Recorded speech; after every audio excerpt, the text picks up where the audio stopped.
something's gonna happen here in a Christmas matter in of seconds. August Watch here. this. We're just look at this. There are fish all over. Oop, fly by. The odd thing is a lot of times when you're doing this and you're just holding the bait suspended and you feel like little bumps like that, and you think they're dinky bass, and do you know what they are? They're big bass swimming by the bait, and they're not really biting it. They're coming up and looking at the bait and missing it. Drive-by. Drive-bys, yeah, or flybys, yeah. The real interesting part of this too is we'll actually pull fish 20 feet that'll come up, and you can watch them on the sonar come up and grab the bait. These bass, as long as you have generally pretty clear water, they can see and know your baits. They're way better than you think.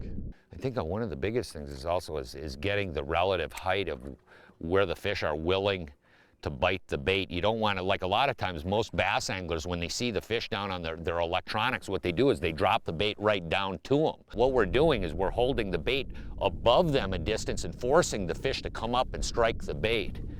And that's a big part of it. This is why it's so hard for people to do this, because we're actually not jigging. It's you hold that thing there, let it hover, and you get a bite, and it feels like a bluegill a lot of time. I mean, it's nothing, but when you set the hook, it's like, oh, wow, he wakes you up in a hurry, you know. It's real high. That was really, real high. Look at it. He's got another great big one there. There's a big fish, look at like that. 3 inches under the surface here. One thing about these smallmouths is they, when you get them out on these, when they're suspended like this, they're not by themselves. They're they're grouped up. Well, that's the interesting thing. This is like what you're talking is big schools of these fish. I mean, tremendous schools of bass. And it's once we actually got on this technique and we started messing around, it took a number of years for guys to really fine tune it. And a big part of it is the presentation, the subtlety of the presentation. You know what I mean? As you'll see, what we're doing, we're literally taking, this is a Trigger X minnow, and it's on a smooching head, and what you want this bait to do is just hover vertically above the fish. But the thing is figuring out the fact that you don't jig it. That's one thing for bass anglers, because they're always doing something with the bait, imparting action into the bait. But the thing is if you actually watch these minnows, they're not always scurrying around. A lot of times they're just sitting suspended like this. Yeah. And they're very, very easy meals, I think, for bass, and they know it. Aha.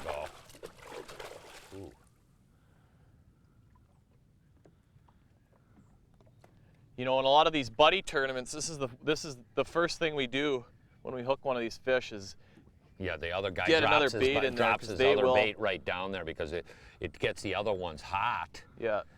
And a lot of times you'll double up immediately. Doubling up is normal. I mean, that's most of these fish you can double up. They are not alone down there. And it's probably a team deal to get these bait where they want them, where they can catch them and eat them.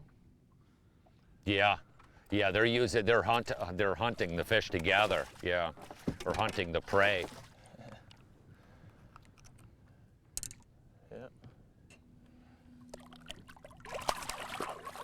Locationally, we're targeting bass that are positioned on sunken humps and points that dump into deeper basins of the lake.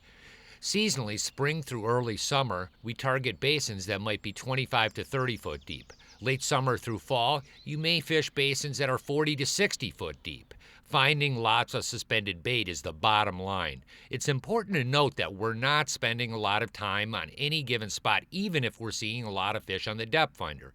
Usually if the fish are active, you'll get bit as soon as you drop the bait down. In general, we're using a fast-moving run-and-gun strategy, bouncing from spot to spot, looking for the hot biters. We're just using Trigger X minnows here. But one thing that's really critical is actually the head you want. You want a head that actually hangs vertical. What you want that bait to do is hang like this.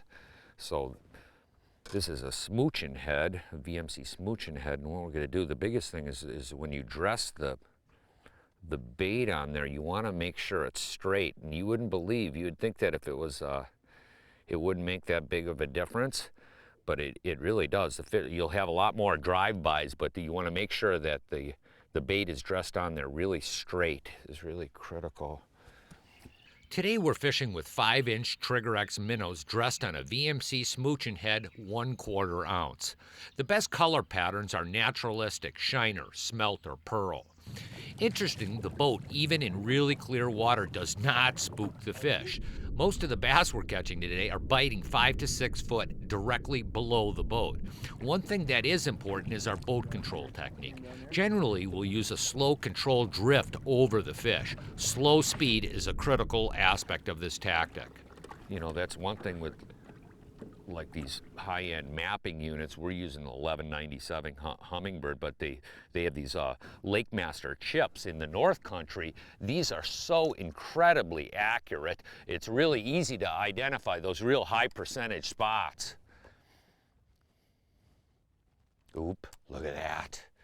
He actually came up for a little peek, but he looks like he could be one of them real big ones, like maybe a pike. Well, nope, I'll say it's not. It was, yeah. Ooh. Oh, there he is. You want to see if you can get one of his buddies? Yeah, I'm gonna try to see if we can get a double up going here. I mean, isn't it? It's almost mind-boggling. A lot of bass fishermen will look at it.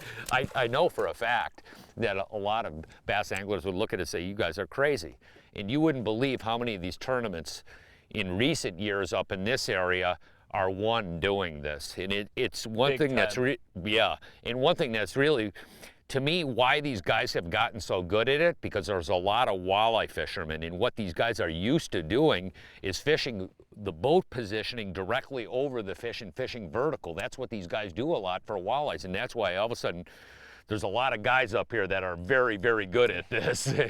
Used to their electronics vertical fishing over these big schools of brown bass.